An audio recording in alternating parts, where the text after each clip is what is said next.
Յոլյան, դուք Սյունիքի մարզի երկրորդ խոշոր բնակավայրի բնակիչ եք, բարձր պաշտոններ եք զբաղեցրել եւ բնականաբար բազմաթիվ առիթներ եք ունեցել գնալու մարզկենտրոն Կապան եւ դա արել եք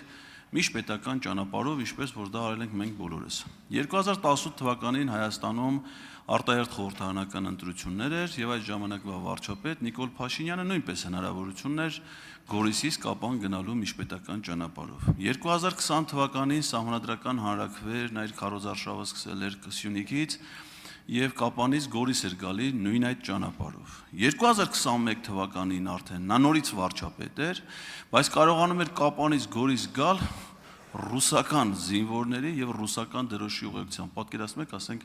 նսեմ ասման ինչ զգացողություն է յուրաքանչյուր հայ քաղաքացու մոտ, երբ որ գիտի, որ երկրի ղեկավարը երկրի տարածքում կարող է ճամփորդել միայն ռուսական դրոշի ուղեկցությամբ, որպեսզի անվտանգ լինի։ Իսկ 2026 թվականին այդ նույն վարչապետը նույն պաշտոնում այդ ճանապարհով առհասարակ երթևեկելու հնարավորություն չուներ, որովհետև այլևս ոչ մի դրոշ նրա անվտանգությունը չի կարող ապահովել։ Հիմա ընտրվելով հանձնաժողովի նախագահ, ես գիտեմ, որ հանձնաժողովները արտագնա այցելություններ են, նիստեր են կազմակերպում,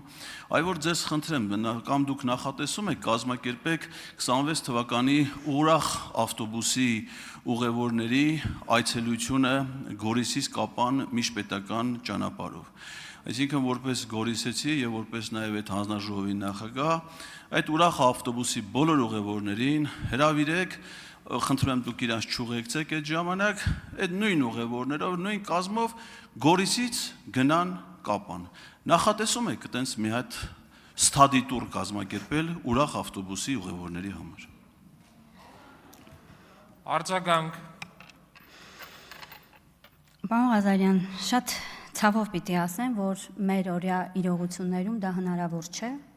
բայց ես մեծ հույս ունեմ, որ մի օր դա հնարավոր է լինելու։ Շատ մեծ հույս ունեմ, որովհետև խոսեցիք նսեմացման մասին, ինձ համար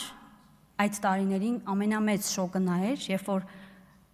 խոշորացված համայնքում ապրելով, համայնքի բնակավայր գնալով, երբ որ առաջին անգամ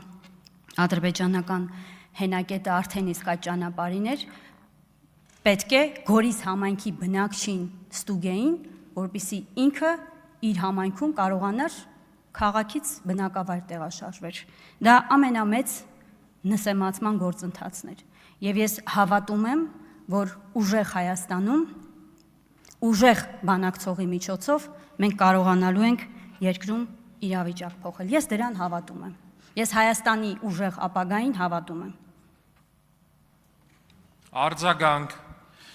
Տիկին Յոլյան, շնորհակալ եմ պատասխանի համար, միաժամանակ ուզում եմ հիշեցնել, որ 21 թվականին դեռևս ձևավորված չէին սահմանային հարցերի հանձնաժողովները, որոնք ստեղծվել են 22 թվականին, չկար որևէ քարտեզ, չկար որևէ պայմանավորվածություն, որևէ միջազգային պայմանագիր, իսկ նոյեմբերի 9-ի հայտարարությունը նախատեսում էր Կուբատլի եւ Զանգելանի շրջանի հայկական վերահսկողություն, որովհետեւ նախատեսում էր, որ հայկական զորքերը պետք է կանգնեն այն հատվածում, որտեղ այդ պահին նրանք գտնվում են։ Եվ եթե Աղդամի, Քարվաճառի, Լաչինի շրջանների հանձնման ժամանակը ցույց կար, ապա դա չէր վերաբերում Կուբատլի եւ Զանգելանի շրջաններին, այսինքն դա նաեւ ապօրինաբար է հանձնվել։ Բայց եթե ամեն դեպքում դուք այդ տուրը կազմակերպեք, խնդրում եմ չմոռանաք ուղևորներին տրամադրել կուկուռուզ, պերաշկի, թթու լավաշ, սուջուխ, խաշած կարտոշկա եւ ելակ։ Շնորհակալ եմ։ Հարգելի գործընկերներ, խնդրում եմ մի թվարկեք այն բոլոր առարկաները, որոնցով ուժեղ Հայաստանի ներկայացուցիչները տրակաշարք են բաժանել։ Սա նիստ է, չի կարելի։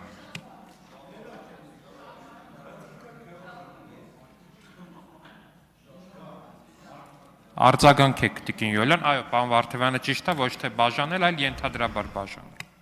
Պարոն Ղազարյան,